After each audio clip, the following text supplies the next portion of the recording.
Before I tell you what Evander did next, before I reveal the exact words that shattered my toxic family into a million unfixable pieces, please take a second to hit that like button and subscribe to the channel. You are going to want to hear every single detail of this family drama. The crystal chandeliers of the grand ballroom were absolutely blinding. They cast a cold, mocking light over the 200 guests sitting at their silk-draped tables. The scent of roasted prime rib and expensive, imported white roses hung heavy and thick in the air. This was a $160,000 wedding. Everything was meticulously perfect. Everything was carefully orchestrated by my mother to make my younger sister, Sloane, look like absolute royalty. But as I sat tucked away in the darkest, draftiest corner of the room, right near the swinging doors of the catering kitchen, the illusion of perfection dissolved into a living nightmare. Sloane was standing on the elevated stage, a microphone resting easily in her manicured hand. Her designer gown, which cost more than most people make in a year, sparkled under the spotlight. She looked directly at me. Her smile was sharp, predatory, and deeply rehearsed. The entire room went dead silent as her voice echoed through the massive speakers. "Look at her," Sloane said, gesturing toward my shadowed, isolated table. "My sister is a pathetic parasite. She cannot even keep a man, and now she is just dragging us all down." A ripple of uncomfortable, awkward laughter drifted through the crowd. Some of Sloane's wealthy friends giggled behind their expensive champagne glasses, their eyes darting toward me with unfiltered pity and disgust. But the true agony, the ultimate betrayal, came from the head table. My mother, Cordelia, leaned into her microphone and sneered loudly enough for the whole room to hear. "She is discounted trash. A ruined burden." Beside her, my father, Harrison, chuckled.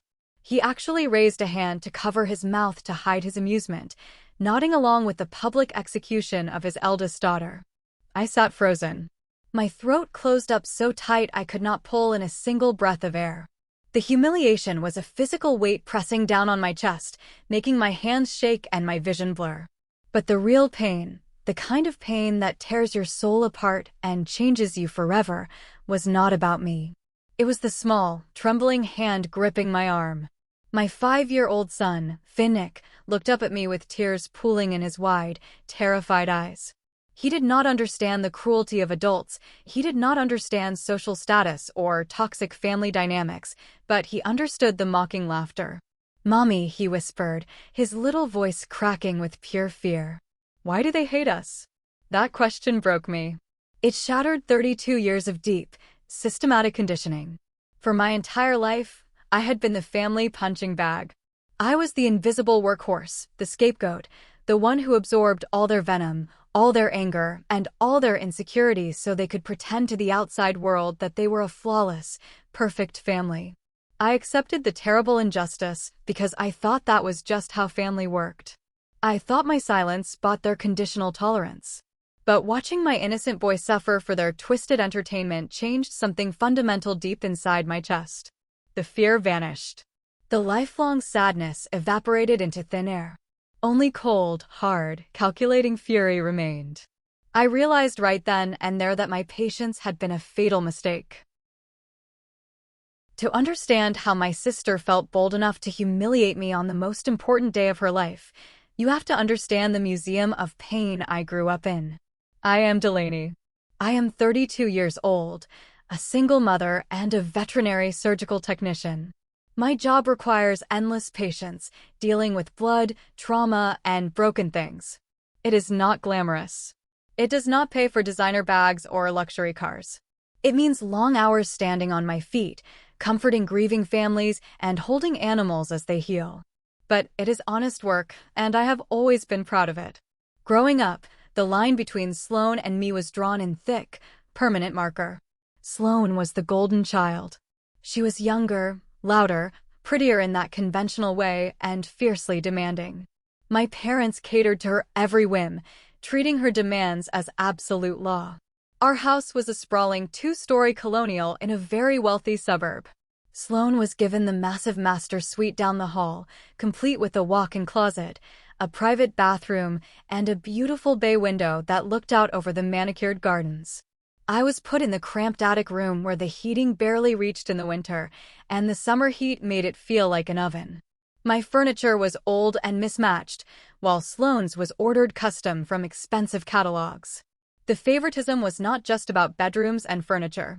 It was financial and emotional abuse disguised as strict parenting. The turning point, the first real artifact in my museum of pain, happened when I was 18 years old. My grandmother, the only person in the family who ever showed me genuine kindness, had passed away. In her will, she left a trust fund of $40,000 specifically designated for my college education. It was my ticket out.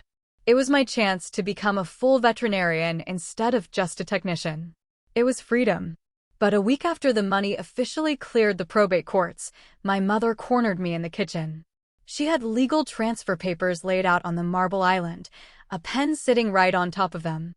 "Sloane needs a reliable car, Delaney," my mother had said, her tone leaving absolutely no room for argument or discussion. "And she needs proper clothes for her new private high school. You are going to the local community college anyway.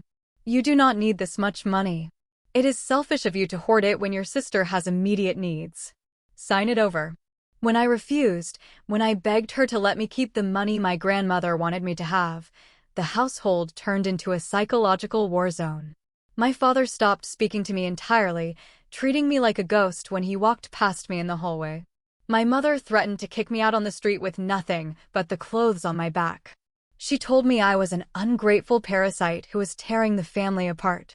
I was young, terrified, and completely brainwashed into believing I owed them my total obedience. I had no support system, no friends who understood, and no place to go. So, I signed the papers. My hand shook as I signed away my future. I watched my grandmother's gift turn into a shiny new European convertible for a 16-year-old girl who crashed it into a mailbox 3 months later. I took out massive student loans and worked 3 grueling night shifts a week just to get my basic technician certification. I survived on ramen noodles and sheer willpower. I swallowed that bitter pill. I survived a brutal, soul-crushing divorce a few years later when my ex-husband decided he did not want the responsibility of being a father. I raised Finnick entirely on my own, working overtime, missing holidays, stretching every single dollar until it screamed.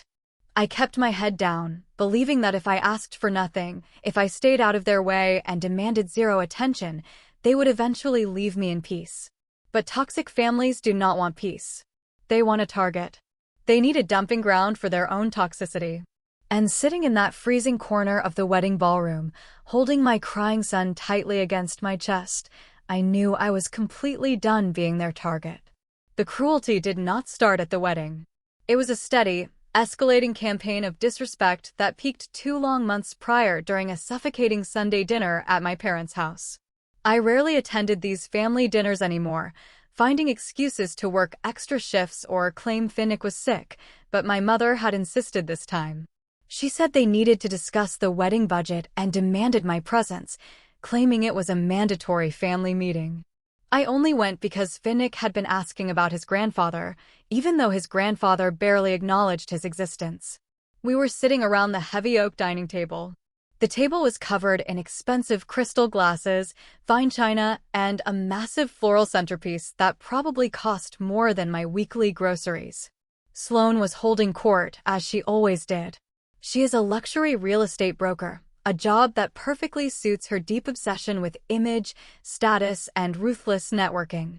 She was waving her silver fork around, bragging loudly about her latest professional conquest.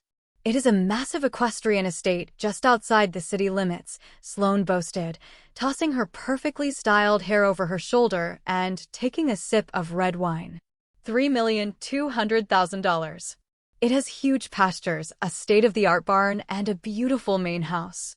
The buyer is some mysterious corporate entity called Apex Equine. They are paying cash. When I close this deal, my commission alone will be enough to buy a vacation home in Aspen. I am already looking at properties near the ski lifts. My mother beamed, practically vibrating with pride and joy. "Oh, Sloane, you are simply incredible. You have such a brilliant mind for business. You were truly born for greatness." She then turned her sharp, critical gaze toward me, her smile dropping instantly into a tight line of sheer disapproval. Delaney, maybe you should take notes on how your sister operates. Scrubbing dog mess off clinic floors is hardly a respectable career. When are you going to get a real job? When are you going to stop embarrassing us with your poverty? I am a surgical technician, Mom, I replied quietly, keeping my eyes locked firmly on my plate of roasted vegetables. I assist in complex procedures. I help save animals' lives. It is important work, and I am proud of it. Sloane rolled her eyes so hard I thought they might get stuck in the back of her head. Please. You are a glorified janitor in cheap scrubs. You clean up after sick animals. Speaking of money, Mom says you are only contributing $200 to my engagement party fund. That is a total embarrassment, Delaney. My friends are going to notice. You need to pitch in at least $2,000. I am not having a cheap, budget party just because you made terrible life choices and ended up a broke single mother. You need to pull your weight in this family for once. Before I could even open my mouth to defend myself, before I could point out that $200 was a huge stretch for my supposed budget, chaos erupted at the other end of the long table. My cousin Kalen had walked into the dining room. Kalen is a classic flying monkey. He is a pathetic sycophant, a grown man who constantly flatters Sloane and my mother to stay in their good graces and enjoy the financial perks of their lifestyle. He was carrying a large, heavy glass pitcher of dark grape juice. As he walked purposefully behind Finnick's chair, Kalen suddenly stumbled. It was a completely theatrical, fake stumble. The entire pitcher tipped forward. A tidal wave of sticky, dark purple liquid crashed down onto Finnick. My son gasped in pure shock, his cheap little button-down shirt completely ruined, the cold juice soaking into his hair and dripping down his small, innocent face. Oops, Kalen snickered, not sounding sorry at all. He looked right at Sloane, who was trying very hard to hide a cruel smirk behind her linen napkin. Guess the kid needed a bath anyway. He always looks a little messy. Finnick started to cry loudly, confused, frightened, and shivering from the cold liquid pooling in his lap. I jumped up instantly, knocking my heavy wooden chair backward onto the floor, and grabbed a kitchen towel. Dad!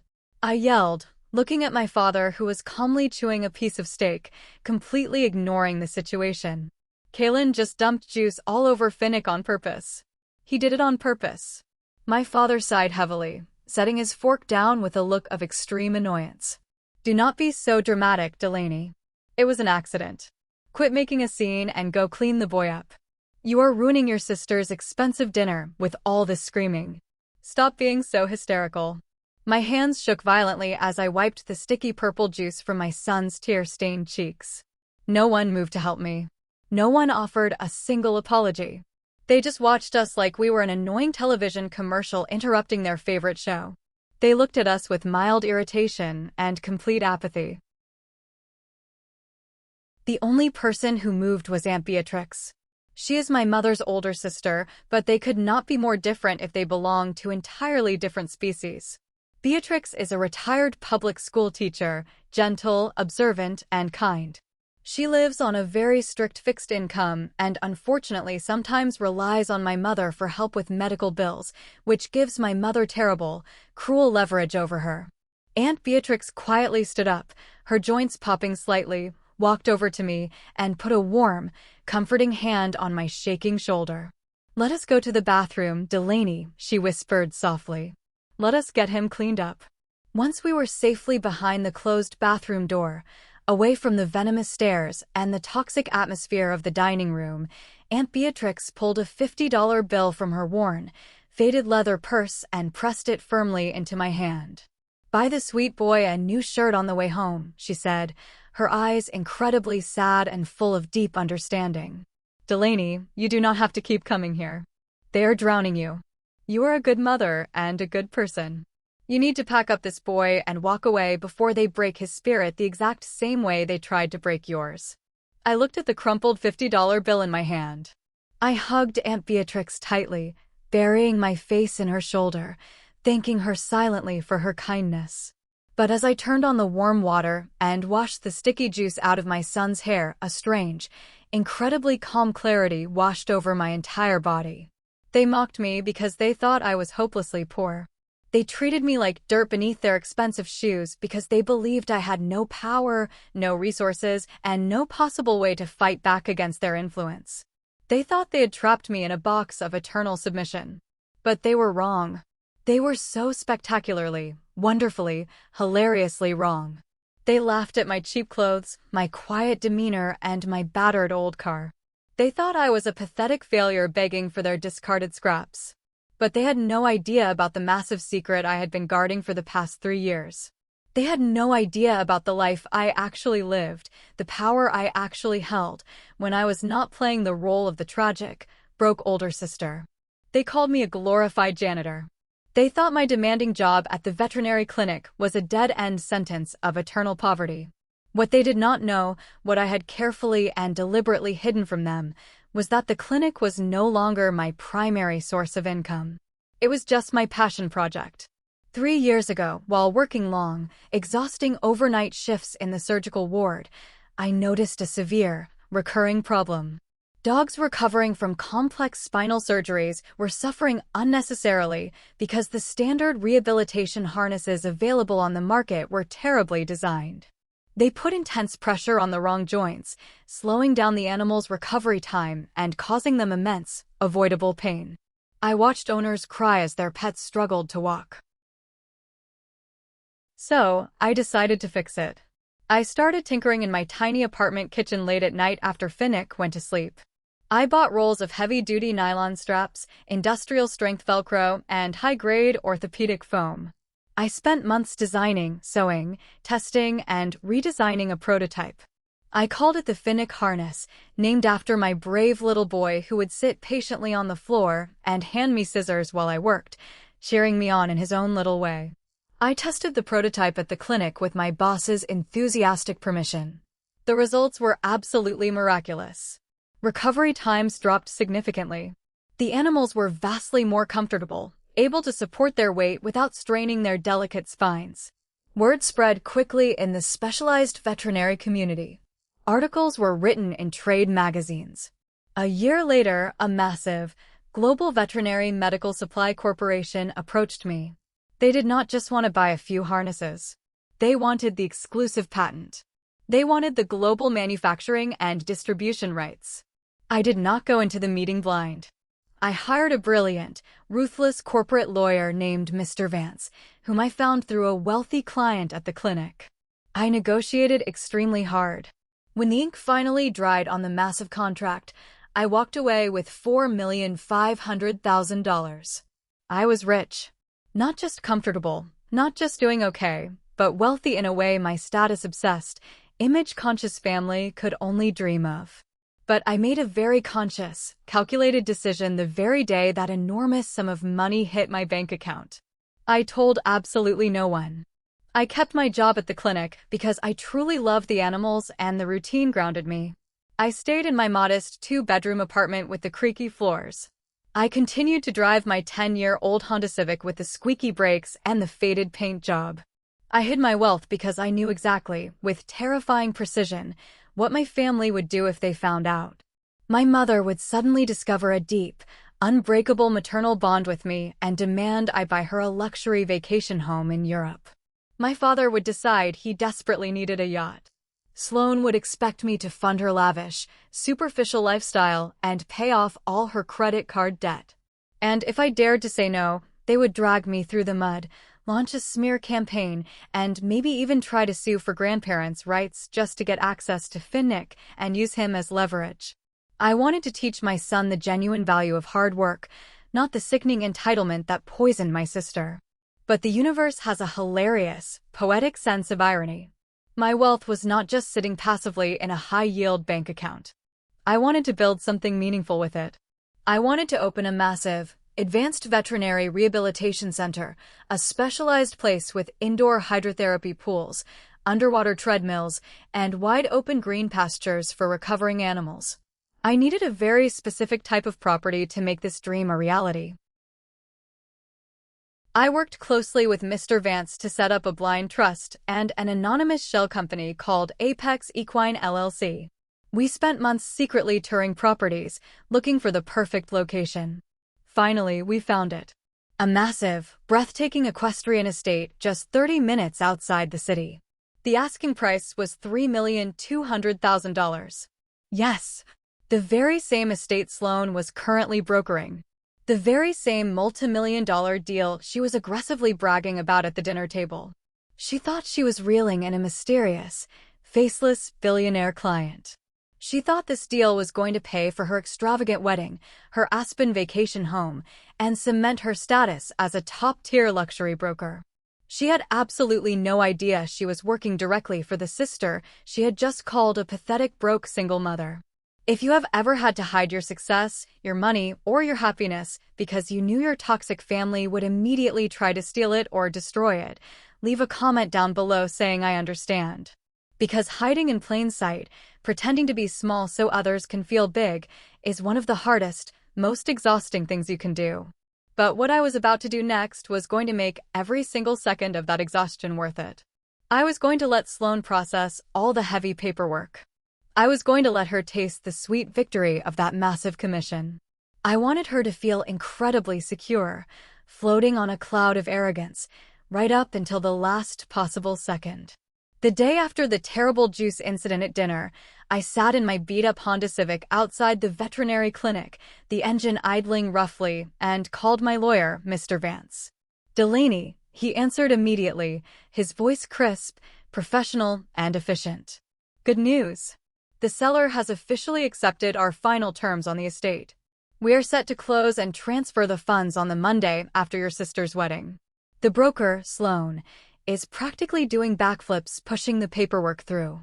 She is incredibly eager to close. "Perfect," I said, staring blankly at my reflection in the rearview mirror, my expression completely unreadable. "But I need you to prepare something else. Do you remember the documents we drafted regarding the $40,000 trust fund my mother forced me to sign over 14 years ago?" "Yes," Mr. Vance said, his tone shifting instantly to serious litigator mode. "We discussed this extensively. Because you were a teenager under severe emotional duress, and there is a very clear, undeniable paper trail of the funds moving directly from your trust account into your mother's personal account and then straight to a car dealership. We have an exceptionally strong case for financial abuse, coercion, and fraud. But you explicitly told me to hold off on filing it." "I am completely done holding off," I said coldly, gripping the steering wheel. "I want the money back. All $40,000, plus 14 years of calculated compound interest. I want you to file the massive lawsuit today. I want you to request an emergency injunction from the judge to freeze all of their financial assets pending the fraud investigation." Mr. Vance paused, letting the weight of my words settle. "That is the nuclear option, Delaney. If I file this on Friday before the wedding, the court order will process, and their bank accounts will be locked down tight by Monday morning. They will not be able to buy a cup of coffee, let alone pay off their remaining wedding vendors. It will be total financial paralysis." "I know," I whispered, a dark sense of satisfaction blooming in my chest. "Do it. File the papers." I hung up the phone. My heart was pounding, a wild, rhythmic drumbeat of pure adrenaline and long overdue justice. My mother stole my future to buy my spoiled sister a car. Now she was going to attempt to pay for my sister's $160,000 wedding with completely frozen bank accounts. The trap was meticulously set. All I had to do was show up, keep my head down, play my role, and wait for the spectacular show to begin. The formal wedding invitation arrived exactly 2 weeks later in the mail. It was ridiculously heavy, printed on thick, custom cream cardstock with raised gold foil lettering that probably cost more than my entire weekly grocery budget. It felt less like an invitation to celebrate love and more like a royal summons demanding attendance. I had barely opened the envelope, running my thumb over the expensive embossing, when my cell phone buzzed aggressively on the counter. It was Sloane. "Listen closely, Delaney," Sloane barked into the phone without even bothering to say hello. "You got the invitation. But there are strict ground rules if you are going to show up and eat my expensive catered food." I pressed the phone to my ear, watching Finnick happily play with his plastic toy cars on the living room rug. "What rules, Sloane?" "First of all, no bright colors. No patterns. You will wear something incredibly drab. Gray, brown, or taupe. I am not having you ruin my perfect wedding aesthetic in the background of my professional photos. Second, you and your kid are sitting at table 29. It is way in the back, near the kitchen doors. Keep him quiet. If he makes one single sound during the speeches or the first dance, I am having my hired security throw you both out onto the street. Do you completely understand me? A hot, familiar spike of anger shot through me, burning in my chest, but I forced my voice to remain perfectly flat and emotionless. Table 29. Near the kitchen. Got it. You know what? I do not think I can make it, Sloane. It sounds like too much trouble, and Finnick might be restless. There was a sharp, furious intake of breath on the other end of the line, and then I heard the phone being snatched away. My mother's voice replaced Sloane's, dripping with venom, authority, and emotional manipulation. You will be there, Delaney, my mother hissed, her words sharp as broken glass. If you embarrass this family by boycotting your own sister's wedding, I promise you will deeply regret it. You know Aunt Beatrix needs my financial help to pay for her physical therapy next month. It would be a real terrible shame if I suddenly could not afford to help her because I was so incredibly distraught and stressed over my ungrateful eldest daughter ruining a family event. My blood ran instantly cold. My stomach dropped. She was actually using a sick, elderly woman as a bargaining chip just to ensure she had her favorite punching bag present at the wedding. They desperately needed me there. They needed the visual contrast. Sloane could not feel like a beautiful, wealthy, successful winner unless I was sitting in the dark corner looking like a miserable, broke, pathetic loser. It was a sick psychological game. Fine, I said, my voice barely a whisper, tightly controlling my rage. I will be there. I hung up the phone and threw it onto the couch. My hands were shaking so violently I had to grip the edge of the kitchen counter until my knuckles turned white. Finnick looked up from his cars, his little brow furrowed in deep concern. Mommy sad? He asked, tilting his head.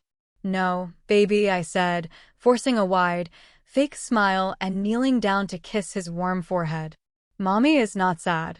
Mommy is just getting ready for a really big party. I was not sad. I was lethal. I walked calmly into my bedroom, opened my laptop, and sent a one-word email to my lawyer, Mr. Vance. Proceed. Over the next 2 weeks, the family group chat, the one they conveniently forgot to add me to but Aunt Beatrix secretly showed me screenshots of, was blowing up nonstop. They were complaining endlessly about the rising cost of the imported flowers, the gourmet caterer, the premium open bar. The total bill for the extravagant wedding was cresting over $160,000. My parents were paying for almost all of it straight out of their retirement savings and personal checking accounts, supremely confident they could absorb the massive cost because, well, they always had. They did not know that the legal gears of justice were turning silently and ruthlessly in the background. The massive paperwork for the fraud lawsuit regarding my stolen trust fund was working its way rapidly through the court system. The emergency freeze on their assets was scheduled to hit exactly when the banks opened their doors on the Monday morning after the wedding weekend. I went to a cheap discount store on the edge of town and bought the ugliest, plainest, most poorly fitted brown dress I could find on the clearance rack. It cost me exactly $22. I bought Finnick a little tan suit that swallowed his small frame and looked like it belonged in a different decade. We looked exactly like the tragic, impoverished charity cases they desperately wanted us to be. But beneath that cheap, scratchy brown dress, resting against my collarbone, I was wearing a delicate, custom-made gold necklace that cost more than Sloane's entire designer bridal gown. A little secret just for me. A physical reminder that their perception of me was a complete illusion, and reality was about to hit them like a runaway freight train. The Friday night rehearsal dinner was held at an exclusive, members-only country club downtown. I arrived exactly on time, dragging a reluctant, tired Finnick by the hand. The opulent room was buzzing with Sloane's giggling bridesmaids, wealthy, pretentious relatives, and loud, arrogant groomsmen.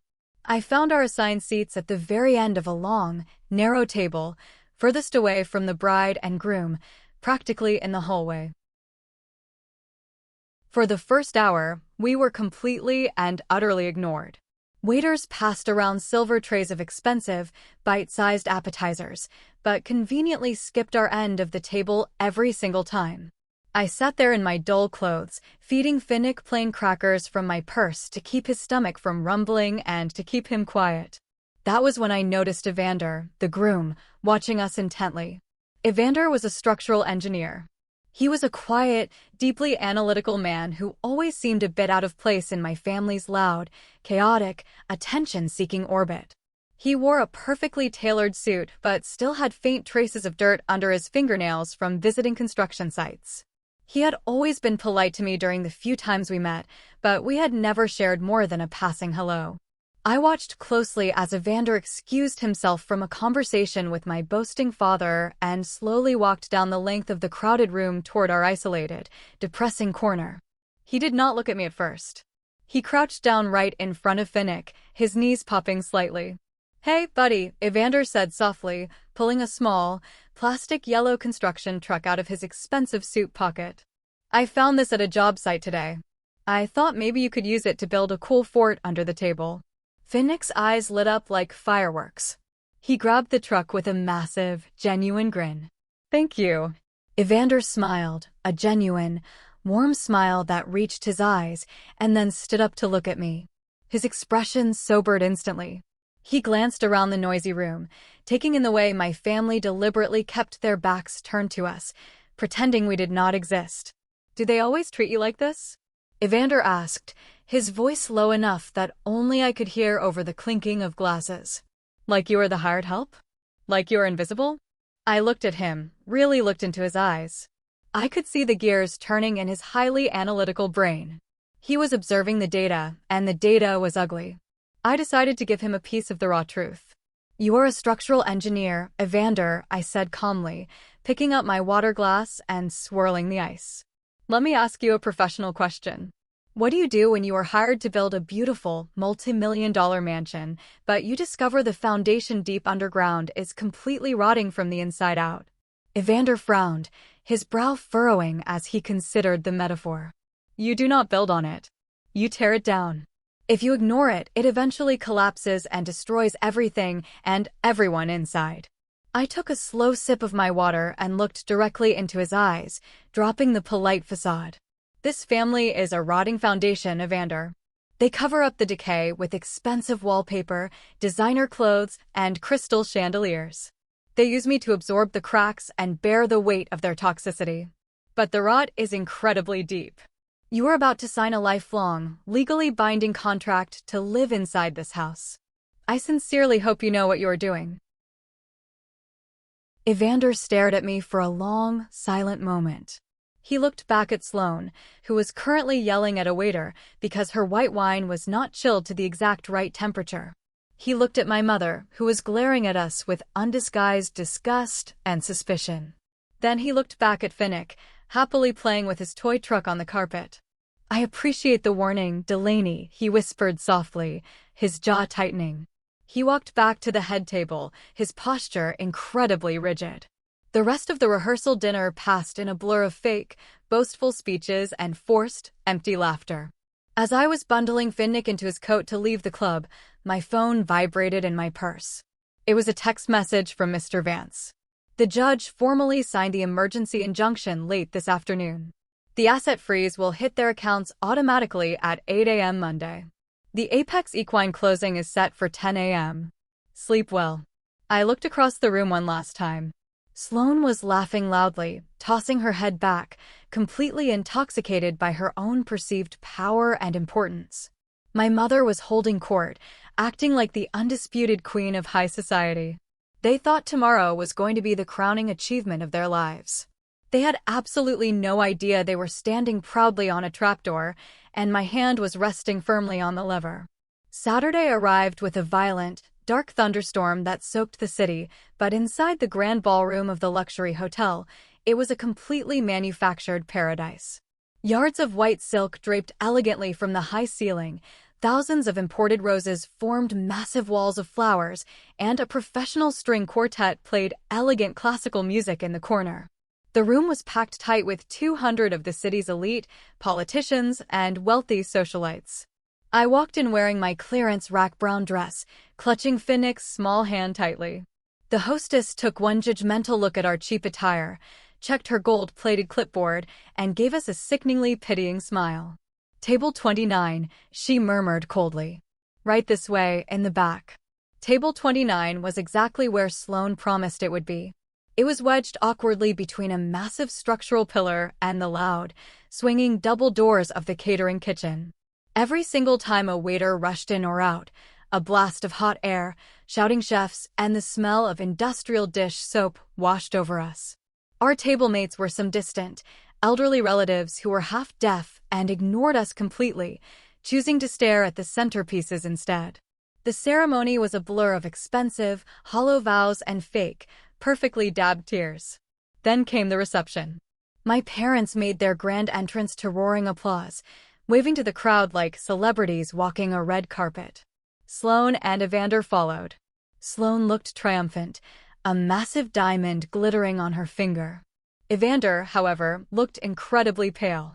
His jaw was set in a tight, unreadable line, and his eyes kept darting around the room. Dinner was served, but the waiters seemed to routinely forget Table 29 existed. I had to physically flag someone down, practically stepping into the aisle, just to get Finnick a small plate of plain pasta. As the plates were finally cleared, the lights in the ballroom dimmed dramatically. A single, blinding spotlight hit the center stage. It was time for the speeches. Sloane took the microphone, stepping into the light. The room went silent. She thanked her wealthy friends, she thanked Evander, she spent a grueling 5 minutes crying about how amazing our parents were for funding this incredible $160,000 dream wedding. And then, her eyes scanned the darkness of the room and locked directly onto Table 29. The temperature in the room seemed to physically plummet. "We learn a lot about what we want in life by looking at our family," Sloane said, her voice echoing loudly off the marble walls. "I learned what perfection looks like from my parents. But I also learned a very, very valuable lesson from my older sister, Delaney." My stomach clenched into a tight knot. Finnick stopped eating his pasta, sensing the sudden, dangerous shift in the atmosphere. "Delaney, could you stand up?" Sloane asked, her voice dripping with fake, theatrical sweetness. "Let everyone see you." I did not move. My legs felt like lead weights. "Stand up." My mother hissed furiously from the head table, her voice loud enough for the microphone to catch it and broadcast it to the room. Slowly, painfully, I pushed my chair back and stood. The spotlight swung wildly across the room and pinned me in the dark corner. 200 pairs of wealthy, judgmental eyes turned to look at the woman in the cheap brown dress. "Look at her," Sloane sneered, dropping the sweet act entirely, her face twisting into an ugly mask of superiority. "My sister is a pathetic parasite. She got married young, had a kid, and could not even keep a man. Now she is just dragging us all down, scrubbing dog mess for minimum wage." A collective gasp went through the massive crowd, followed by nervous, scattered laughter. Some of Sloane's sorority sisters giggled loudly behind their hands, pointing at my dress. "She is a walking warning sign of what happens when you are a complete failure," Sloane yelled into the mic, feeding off the cruel energy of the crowd. Then, the unthinkable happened. My mother, sitting proudly at the head table, grabbed the secondary microphone used for announcements. She stood up, her face flushed with champagne and pure malice. "She is discounted trash." My mother screamed into the mic, her voice shrill and echoing. "A ruined burden that nobody wants." The room erupted. People were actually laughing. My father, sitting right next to my mother, covered his mouth to stifle a deep chuckle, his shoulders shaking with genuine amusement. I could not breathe. I could not see. The humiliation was a physical weight crushing my chest. I looked down. Finnick was standing beside my chair, his tiny hands balled into tight fists. His face was red, and tears were streaming down his cheeks in silent terror. "Mommy," he sobbed, tugging desperately at my cheap dress. "Mommy, why are they laughing? Why do they hate us? Let's go home. Please." I dropped to my knees and pulled him tightly into my chest, hiding his face from the blinding spotlight. I whispered into his hair, "I know, baby. I am so sorry. We are leaving right now. I prepared to scoop him up and run for the exit. I was ready to surrender, to let them have their sick, twisted victory. But then a terrible, violent scraping sound echoed loudly through the speakers. At the head table, Evander had pushed his chair back with such incredible force it tipped over and crashed onto the marble floor. He did not look pale anymore. His face was dark with an absolute, terrifying rage. He marched across the dance floor. He did not walk, he stomped, his heavy dress shoes cracking against the marble in the sudden silence. The crowd fell dead silent. The laughter choked and died in their throats. Sloane looked utterly confused, lowering her microphone. "Evander, baby, what are you doing?" she asked, her voice trembling slightly. Evander reached the stage. He did not say a single word to her. He reached out and violently snatched the microphone right out of Sloane's hand. The feedback shrieked terribly through the speakers, making several guests cover their ears in pain. Evander stood dead center on the stage. He looked at my mother. He looked at my father. He looked at Sloane, whose confident, arrogant smile was rapidly melting into sheer panic. Finally, Evander raised the microphone to his mouth. And the room froze. Thank you for watching until the most intense moment of the story. If you want to know what Evander does next, please leave a comment with the keyword "I'mWin." This is the secret code for my most patient listeners. I will heart and reply to every comment that says "I'mWin." Do not leave, because the real punishment is just beginning. The feedback from the microphone finally died down, leaving a ringing silence in the massive ballroom. 200 guests held their breath. Nobody moved. The waiters stood frozen by the kitchen doors, holding trays of cleared plates. Sloane was staring at Evander with a look of pure, unadulterated terror. Her perfect, manufactured wedding day was suddenly slipping through her fingers, and she had no idea how to stop it. Evander looked out at the crowd. He did not look like a nervous groom anymore. He looked like an engineer inspecting a bridge that was about to collapse, calculating the exact moment of structural failure. His eyes were cold, precise, and entirely devoid of the love he had looked at Sloane with just hours before. "I apologize for the interruption," Evander said, his voice deep and booming through the speakers, devoid of any hesitation. "But there is something I need to say before this goes any further." He turned his body slightly, pointing a long finger directly at our cousin Kaylin, who was sitting at a table near the front, still holding his phone up on a small tripod. "Keep recording, Kaylin," Evander commanded, his tone razor-sharp. "I know you have been live-streaming this entire reception for the relatives in California who could not fly out. Do not you dare turn that camera off now. Let them see this. Let everyone see exactly what kind of family this truly is." My mother, Cordelia, half rose from her seat at the head table. "Evander, what on earth are you doing?" she demanded, trying to keep her voice light, trying to play it off as a joke. "Sit down. You are ruining Sloane's big moment." Evander slowly turned his head to look at my mother. His expression was so filled with disgust that she actually recoiled, sinking back into her chair. "Your daughter ruined her own moment," Evander stated flatly. "And you helped her do it. Both of you did." He gestured toward my father, who was suddenly looking very intensely at his empty water glass, refusing to make eye contact. Evander turned back to the stunned crowd. "For the last 2 years, I have watched this family treat Delaney like she is nothing. I have sat through suffocating Sunday dinners where she is ignored. I have watched you all exclude her, mock her, and treat her like a servant. And I kept my mouth shut. I told myself it was not my place. I told myself it was just a difficult family dynamic and that Sloane was different." He paused, taking a deep breath, his chest heaving under his tailored suit. "But I am a structural engineer. I know that if a foundation is rotten, you cannot build a home on it. If you try, the rot eventually spreads, and the whole thing comes crashing down, destroying everyone inside." Sloane reached out, her hands shaking violently, trying to grab his arm. "Evander, baby, please stop. You are embarrassing me. It was just a joke. We were just teasing her. You know how our family humor works. Please, just give me the microphone." Evander stepped back, physically pulling away from her touch as if she were carrying a contagious disease. "A joke?" he repeated, his voice echoing off the crystal chandeliers. "You call that a joke?" He reached into the inner pocket of his suit jacket and pulled out his cell phone.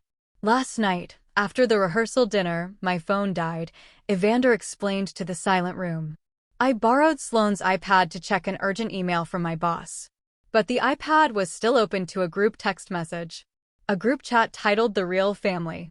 A chat that Delaney is conveniently excluded from." Sloane's face drained of all color. She looked like a ghost standing in a $160,000 dress. My mother let out a small, strangled gasp. "I read the messages," Evander continued, his voice rising in volume, fueled by righteous anger. "I read how you all spent the last 3 weeks meticulously planning this exact moment. I read the messages where Cordelia told Sloane to make sure she called Delaney a parasite. I read the messages where Harrison, the father who is supposed to protect his children, replied with laughing emojis. You planned this public humiliation. You wrote a script to destroy your own sister's dignity just to make yourself feel superior on your wedding day." The crowd erupted in a shocking wave of murmurs and loud gasps. People were shifting uncomfortably in their seats, staring at the head table with open horror. And then, Evander looked directly at me. He looked past the sea of wealthy guests, past the expensive floral arrangements, straight to the dark corner by the kitchen doors. He saw me holding my sobbing 5-year-old son, trying to shield him from the cruelty of the people who shared his blood. "That little boy is 5 years old," Evander said, his voice cracking for the first time, thick with raw emotion. "He is 5. And you just made him watch 200 adults laugh at his mother. You called her a ruined burden in front of her child. What kind of monsters do that?" He turned back to Sloane. The gap between them on the stage looked like a massive, uncrossable canyon. "I cannot marry you, Sloane," Evander said.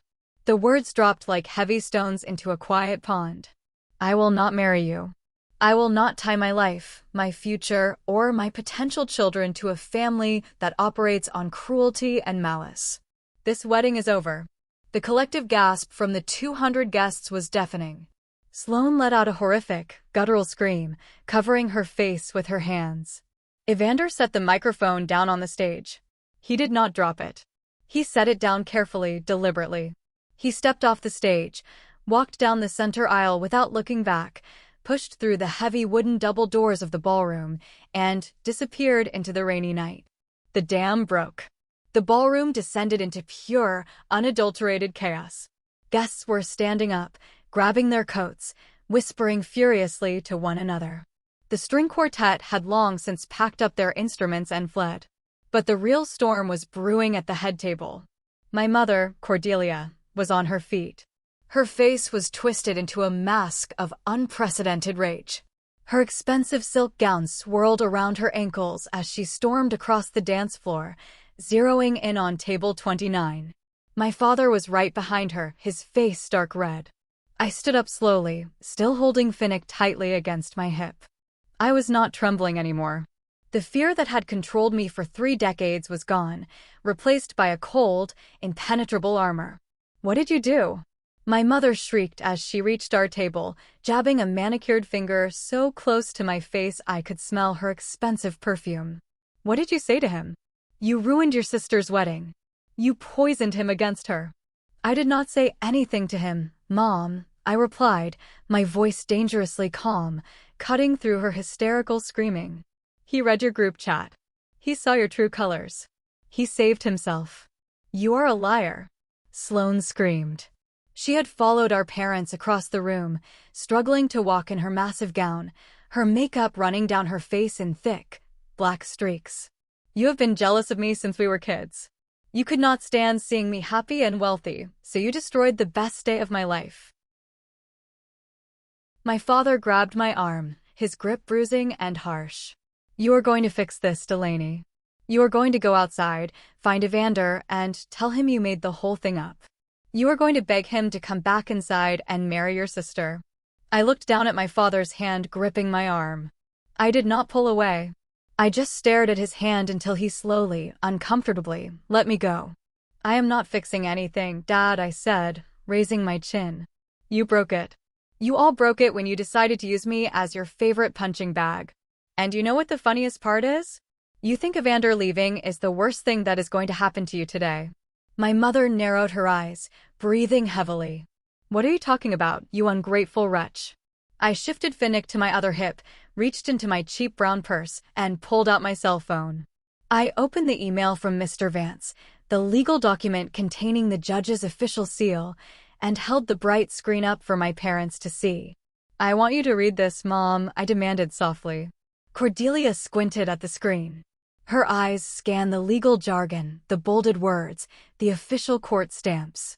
I watched in real time as the rage drained out of her face, replaced instantly by profound, suffocating panic. Her skin turned the color of old parchment. What is this? She whispered, her voice trembling. Harrison, look at this. My father leaned in. His eyes widened. He stumbled backward, actually bumping into the structural pillar behind him to keep his balance. What did you do, Delaney? He choked out, grasping his chest. I took back what belongs to me, I said, my voice ringing out clearly over the remaining murmurs of the lingering guests.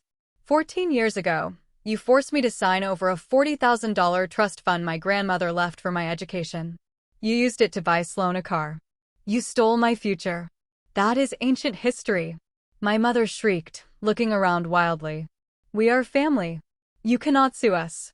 I already did, I replied flatly.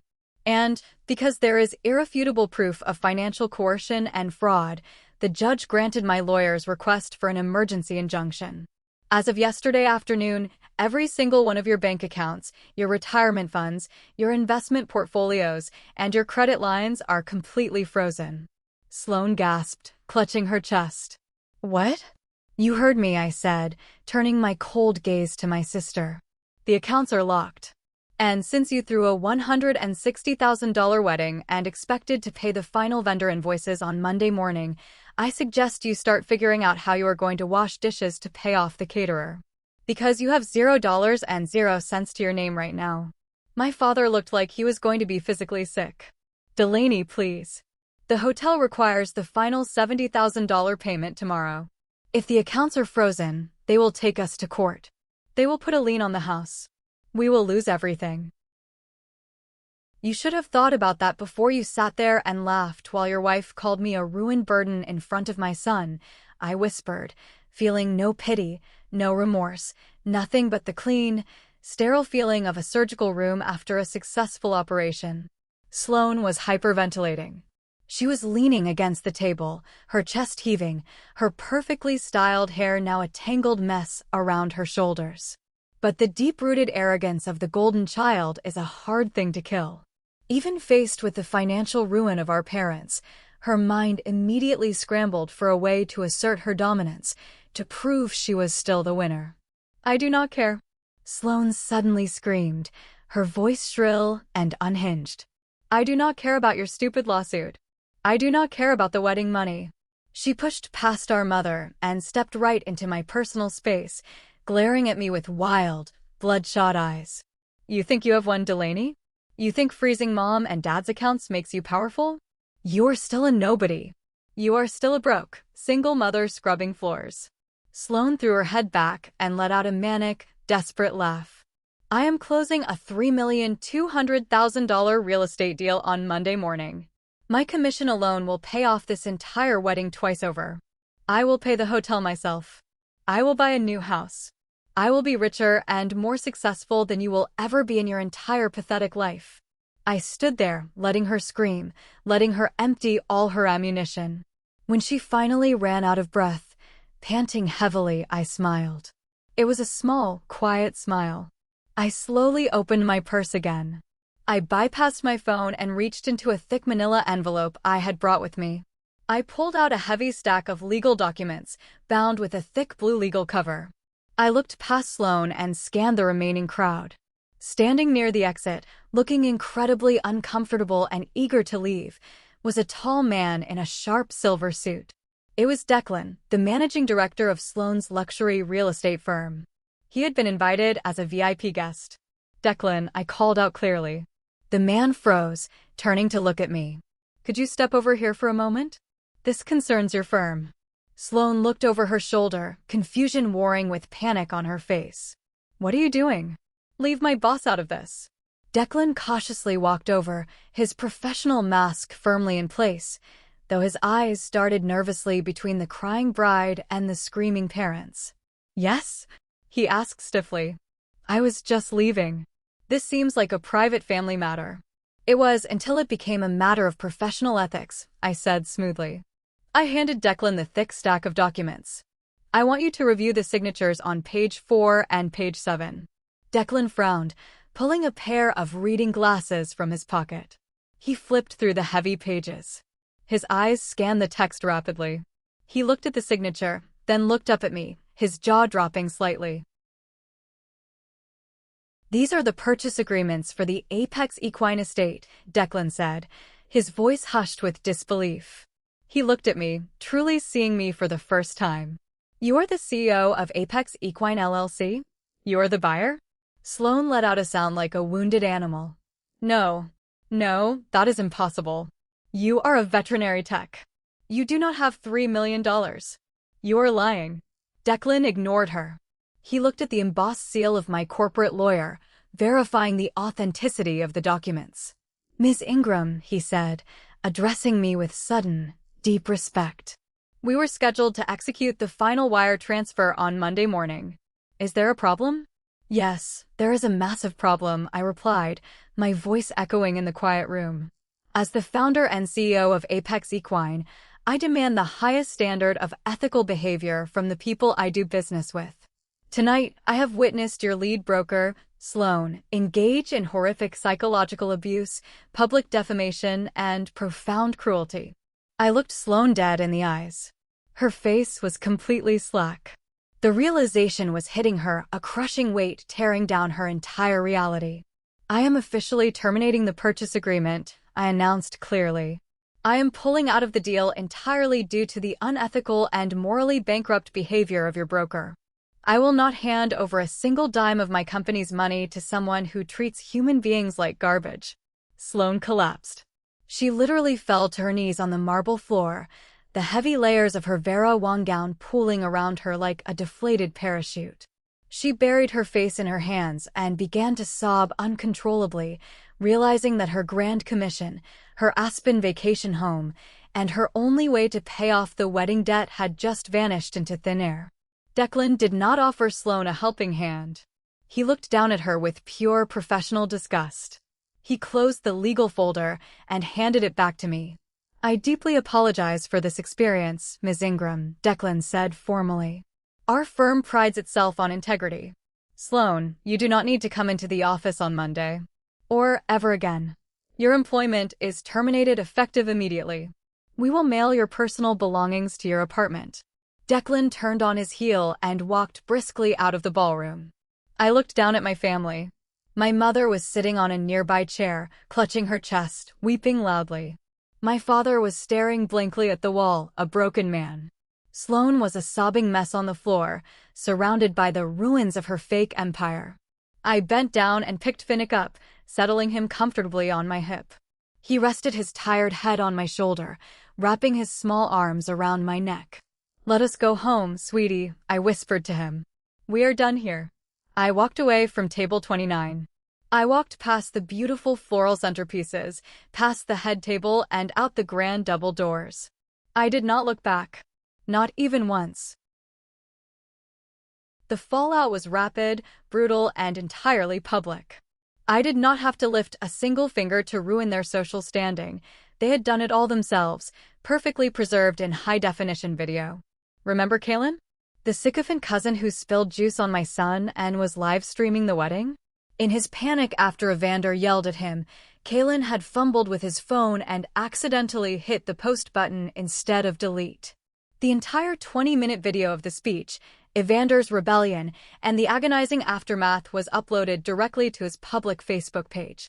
By Sunday morning, it had gone viral within our extended social circle. By Monday, it had breached the city limits. My phone buzzed incessantly for days, but I kept it on silent, ignoring the frantic calls from relatives who suddenly wanted the inside scoop. I only answered calls from Mr. Vance, ensuring the legal proceedings were moving forward smoothly. The asset freeze held firm. The hotel, realizing they were not going to get their $70,000 final payment, immediately filed a lawsuit against my parents, resulting in a terrifying lien being placed on their beautiful colonial home. But the financial ruin was only half of their punishment. The social ruin was far more devastating for people who worshipped their public image. On Wednesday, an incredibly powerful voice entered the fray. Evander's mother, Marjorie, was a highly respected, retired family court judge. She had spent 30 years protecting children from toxic environments. When she saw the viral video of my family mocking a single mother and a 5-year-old boy, she did not stay quiet. Marjorie wrote a scathing, articulate, and deeply condemning post on her own social media network, tagging numerous influential families in my parents' country club circle. "I spent my career witnessing the dark underbelly of family dynamics," Marjorie wrote. "But rarely have I seen such blatant, gleeful cruelty disguised as a wedding toast. My son, Evander, made the most honorable choice a man can make by walking away from a family that harbors such venom. Cordelia and Harrison Ingram are enablers of abuse. Their daughter, Sloane, is a product of their toxic parenting. I stand firmly with Delaney and her brave little boy." That post was the final nail in the coffin. The country club where my parents spent all their free time quietly revoked their membership, citing a violation of their moral conduct clause. My mother's bridge club friends stopped returning her calls. My father was asked to step down from the board of his local charity organization because they did not want the bad press associated with his name. As for Sloane, the real estate industry is incredibly small and relies heavily on reputation. After Declan fired her, word spread like wildfire about why the massive Apex Equine deal fell through. No other luxury broker in the city would touch her resume. She went from showing $3 million mansions to sitting in her apartment, ignoring calls from aggressive debt collectors who were hunting down the unpaid balances for her designer wedding dress and floral arrangements. They were isolated. They were broke. They were drowning in the exact same shame and humiliation they had tried to force onto me. And meanwhile, I was busy building my future. Mr. Vance successfully transferred the funds to a different seller, and I purchased a slightly smaller, but far more beautiful farm property further out in the country. It had a massive red barn, acres of rolling green pastures, and a cozy, sunlit farmhouse with a wrap-around porch. I moved Finnick out of our cramped, noisy apartment and into the farmhouse. For the first time in his life, he had a huge backyard to run in. He had a golden retriever puppy named Barnaby. He had a bedroom painted bright blue with a window that looked out over the trees, not a brick wall. I also moved Aunt Beatrix in with us. I set her up in the beautiful guest suite on the ground floor, hired a private physical therapist to come to the house twice a week, and completely freed her from my mother's financial blackmail. Aunt Beatrix baked cookies in the massive kitchen, humming softly, bringing a gentle, healing energy to our new home. Life was finally quiet. It was finally safe. But toxic people do not know how to handle silence. When they are backed into a corner, when they have exhausted all their resources and alienated all their friends, they always return to their favorite target, hoping the old conditioning will still work. It was a crisp Tuesday morning, exactly 3 months after the wedding that destroyed the Ingram family. I was standing in the front pasture, wearing mud-stained boots and a heavy flannel shirt, watching 2 veterinary technicians from my new clinic carefully guide a recovering husky on a specialized underwater treadmill we had installed in the barn. The rehabilitation center was officially open and thriving. My phone buzzed in my pocket. It was an alert from the security camera at the main gate, which was situated at the end of a long, winding gravel driveway, a solid half-mile from the main house. I pulled out my phone and looked at the live feed. Standing outside the heavy wrought iron gate, looking disheveled and frantic, were my parents. Cordelia was not wearing cashmere or designer sunglasses. She looked older, her face lined with deep stress, her hair pulled back in a messy knot. Harrison stood beside her, his shoulders slumped, his golf attire replaced by cheap, wrinkled clothes. They were pressing the intercom button repeatedly. I sighed, a long, tired breath that expelled the last lingering remnants of my childhood anxiety.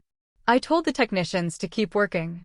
I climbed into the golf cart we used to navigate the property and drove slowly down the long driveway, the gravel crunching satisfyingly under the tires. I stopped the cart a few feet behind the closed iron gate. I did not open it. I just sat there, looking at them through the thick metal bars. "Delaney!" My mother cried out, clutching the iron bars with both hands as if she were in a prison. "Thank God. We have been trying to reach you for weeks. You changed your number. You blocked all our emails." "That is usually what a no-contact order means, Mom," I said calmly, crossing my arms over my chest. "The lawyer made it very clear. You are trespassing." "Please, Delaney," my father spoke up, his voice cracking. "We had to rent a car just to get out here. The bank took the Colonial. They foreclosed on it last week to cover the wedding debts and the legal fees from your lawsuit. We are living in a tiny 2-bedroom rental on the bad side of town." "And Sloane?" I asked, feeling zero sympathy, only clinical curiosity. She is struggling," my mother sobbed, producing actual tears that streamed down her face. "She cannot find work. She is depressed." "Delaney, please. You have this massive farm. You clearly have millions of dollars. We are your family. You cannot just leave us on the street. We are begging you. Drop the lawsuit. Give us a loan to get back on our feet. We will do whatever you want. We are so sorry for the wedding. It was just a misunderstanding." I stared at them. I studied the tears on my mother's face, the desperate pleading in my father's eyes. Years ago, this sight would have broken me. I would have felt immense, crushing guilt. I would have opened the gate, handed them my checkbook, and apologized for making them suffer. But I was not that broken girl anymore. I was a mother, a CEO, and a survivor. "You are not sorry about the wedding, Mom," I said softly, my voice carrying clearly through the crisp morning air. "You are not sorry that you called me discounted trash. You are not sorry that you let Kaylin pour juice on your grandson. You are not sorry that you stole my college fund." I stepped out of the golf cart and walked right up to the gate, looking my mother dead in the eyes. "You are only sorry that you got caught," I whispered. "You are only crying because you do not have money anymore. You do not miss me. You miss having a punching bag, and you miss having an ATM. Delaney, that is not true." My father protested, reaching his hand through the bars. "We love you. If you loved me, you would have protected me," I replied firmly, stepping back out of his reach. "But you did not. You chose Sloane. You always chose Sloane. So now, you can go live with Sloane in her misery." I pulled a small remote from my pocket. "I am pressing the button to close the secondary security shutter on this gate. If you are not gone in 5 minutes, the cameras automatically alert the local sheriff for trespassing. Do not ever come here again. Do not ever contact me again." I pressed the button. A thick, solid metal privacy shield began to slide across the wrought iron bars, slowly cutting off their view of the farm, cutting off their access to me. "Delaney! Wait! Please!" My mother screamed, her voice hitting a pitch of pure panic as the metal shield closed. The heavy lock clicked into place with a loud, satisfying thud. The gate was totally secure. I turned my back on them, climbed into the golf cart, and drove back up the hill toward the farmhouse. I could hear Finnick's bright, happy laughter echoing from the backyard as he chased the puppy.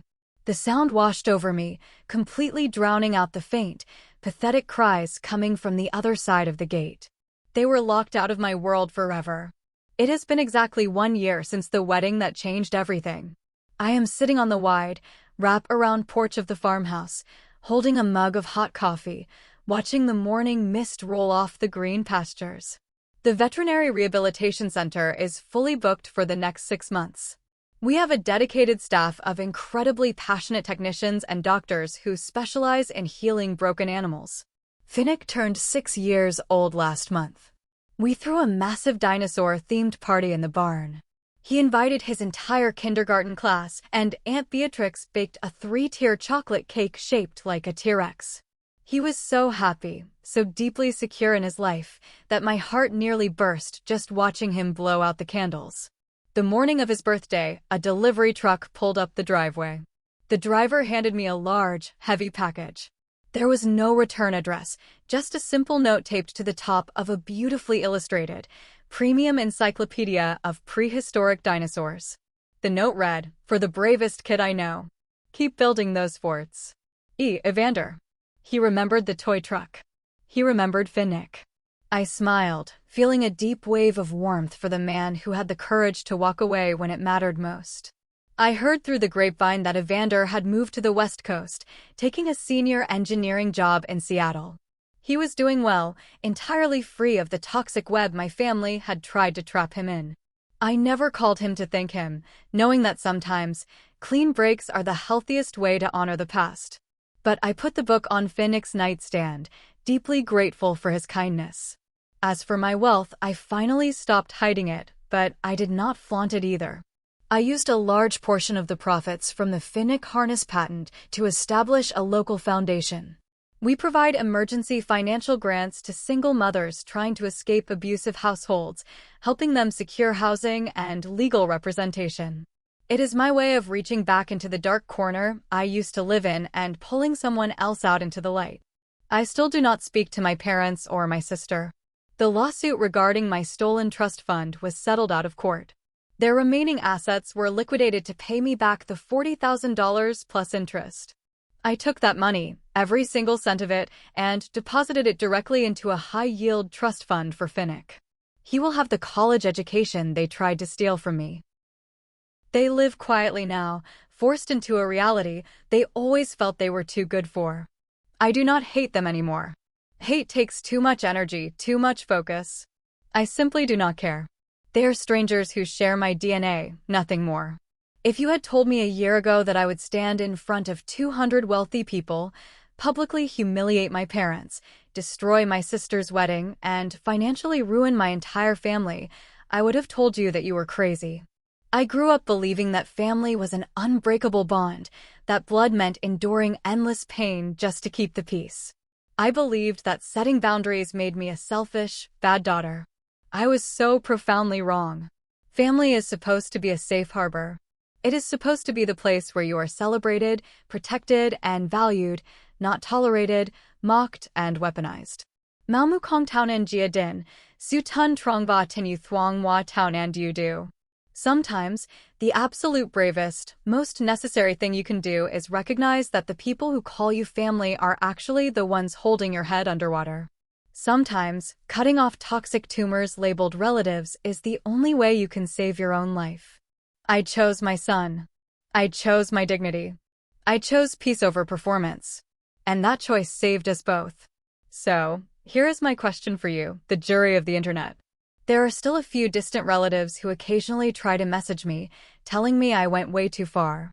They say I was too cruel, that I maliciously destroyed Sloane's career and pushed my aging parents into poverty just to prove a point. They say I should have just walked away quietly without launching the financial lawsuit and the public exposure. But I chose to defend my son and demand the respect I was owed. What do you think? Did I cross the line into becoming the villain, or did they get exactly the karma they deserved for 32 years of abuse? Let me know down in the comments section. Thank you so much for listening to my story. If you have ever had to set a terrifying boundary to protect your peace, please hit that like button, subscribe to the channel, and turn on the notification bell. You are not alone, and your peace is always worth fighting for. See you in the next video.